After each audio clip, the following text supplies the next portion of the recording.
আপনারা দেখতেছেন বিশ্বের প্রাচীনতম মার্শাল আর্ট শাওলিনের কিছু অনুশীলন। শাওলিন মার্শাল আর্ট হলো চীনের অন্যতম প্রাচীন ও ঐতিহ্যবাহী যুদ্ধ কৌশল, যা শাওলিন টেম্পল থেকে উদ্ভূত বলে চাইনিজরা দাবি করে। ধারণা করা হয় শাওলিন মূলত বৌদ্ধ ভিক্ষুদের আত্মরক্ষার কৌশল হিসেবে শুরু হয়েছিল।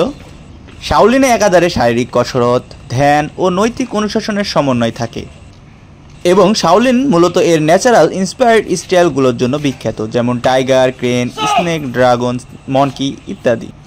এই স্টাইলগুলোর কারণেই শাওলিনকে ম্যাজিক্যাল আর্ট মনে করা হয়। এই শাওলিন মার্শাল আর্টের নীতিগত উদ্দেশ্য হলো আত্মরক্ষা, শারীরিক নিয়ন্ত্রণ ও ভারসাম্য তৈরি, মানসিক প্রশান্তি এবং আত্মবিশ্বাস ও নিয়মানুবর্তিতা বৃদ্ধি। শাওলিন আমাদের কাছে গুরুত্বপূর্ণ মনে না হলেও চাইনিজরা এটাকে অনেক পবিত্র বিদ্যা বলে মনে করে এবং শাওলিনকে যথাযথ সম্মান করে। শাওলিন মার্শাল আর্টে স্ট্রিক্ট অনুশীলনকে শাওলিন স্টাফ ট্রেনিং কিংবা গুংসু বলা হয়। এতে সাধারণত 6 থেকে 7 ফুট লম্বা পাশ বা কাঠের লাঠি ব্যবহার করা হয়।